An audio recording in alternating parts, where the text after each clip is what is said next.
Good morning students.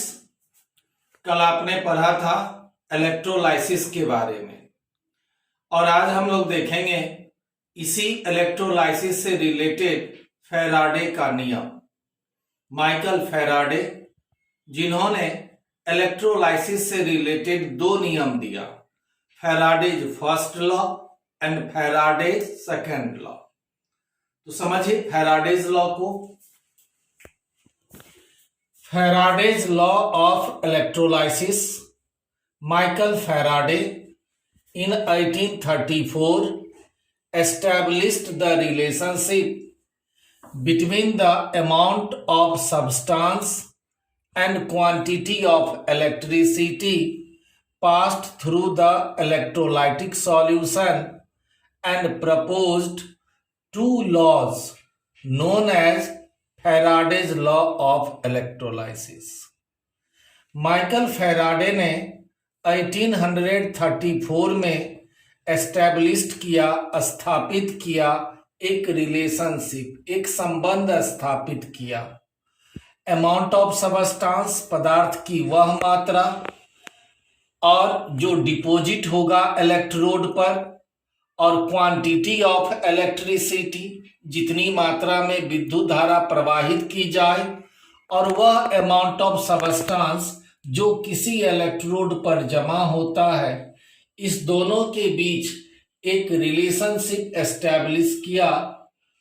और यह quantity of electricity प्रवाहित किया गया इलेक्ट्रोलाइटिक सॉल्यूशन से, और इससे रिलेटेड उन्होंने दो नियम दिया जो कहलाया फैराडेज लॉ ऑफ इलेक्ट्रोलाइसिस। तो सबसे पहले हम लोग देखें Faraday's first law of electrolysis.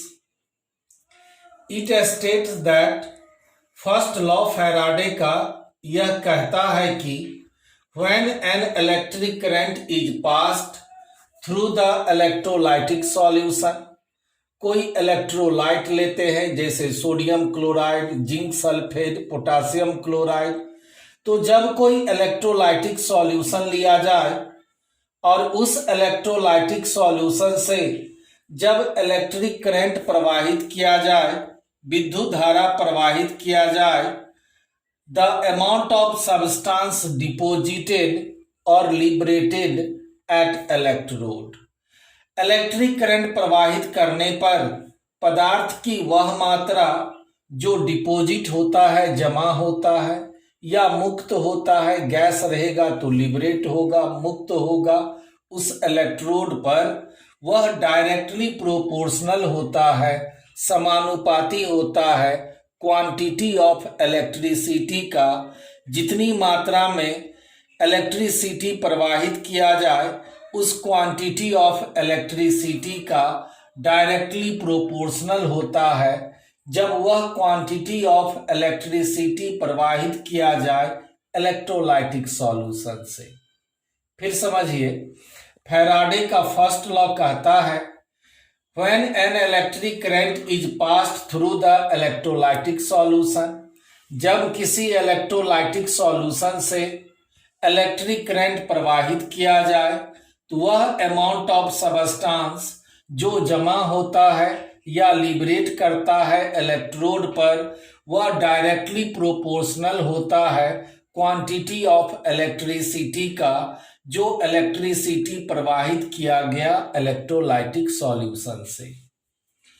अब अगर यहां मान लेते हैं W ग्राम सबस्टेंस डिपॉजिट होता है इलेक्ट्रोड पर, जब Q कूलम इलेक्ट्रिसिटी प्रवाहित किया गया, जब Q कूलम इलेक्ट्रिसिटी प्रवाहित किया गया, तब W ग्राम सबस्टेंस डिपॉजिट होता है इलेक्ट्रोड पर। तो इस फर्स्ट लॉ के अनुसार W डायरेक्टली प्रोपोर्शनल Q, या W equal to Z into Q। Z क्या है? तो Z प्रोपोर्शनैलिटी कांस्टेंट है, जिसे आप कहेंगे इलेक्ट्रोकेमिकल इक्विवेलेंट, शॉर्ट में ECE, electrochemical equivalent. If A current of I ampere is passed for T second, अगर T सेकेंड के लिए आई एम्पियर का करंट प्रवाहित किया जाए तब Q equal to I into T, equation 2 मान लिया। अब यहां फर्स्ट इक्वेशन में Q की जगह पे रख दीजिए I into T, Q equal to I into T, तो ये हो जाएगा W equal to Z into I into T. और अगर यहां पर Q इक्वल टू 1 कूलम मान ले तो W इक्वल टू Z, या I इक्वल टू 1 एम्पियर मान ले, T इक्वल टू 1 सेकेंड मान ले तो भी W इक्वल टू Z। इस तरह से Z जिसे आप कहते हैं इलेक्ट्रोकेमिकल इक्विवेलेंट, तो इस प्रकार electrochemical equivalent of a substance में बी डिफाइंड एज, किसी भी पदार्थ के इलेक्ट्रोकेमिकल इक्विवेलेंट को परिभाषित किया जा सकता है। द अमाउंट ऑफ सब्सटेंस, पदार्थ की वह मात्रा, W amount of substance, deposited जो जमा होता है, when A current of 1 ampere is passed for 1 second, जब 1 एम्पियर का करंट 1 सेकेंड के लिए प्रवाहित किया जाए तब जितना अमाउंट ऑफ सब्सटेंस डिपॉजिट होगा वह amount of substance electrochemical equivalent कहलाता है। तो यही था फर्स्ट लॉ ऑफ इलेक्ट्रोलाइसिस।